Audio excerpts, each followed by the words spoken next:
Framer navigation bar. If this guide helpful, don't forget to like and subscribe. Open your browser and search for 𝗕𝗂𝘀𝗶𝗲𝗀𝗀 in the search bar.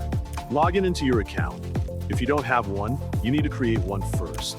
After successfully logging in, you will be directed to the home page. From here, navigate to the top right corner and click on the New Project button to begin a fresh design.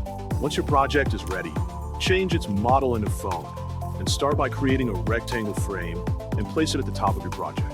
Now you can create a trigger button first and place it on the top right corner of the page.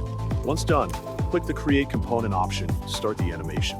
Now, click the Add New Variant button and change the bar into the drop-down menu that will appear once you press the button. Once done, click the button on the first frame and drag it into the second frame. Do this again from the second frame into the first. After completing all the steps, go back and click the Preview option to see your created bar.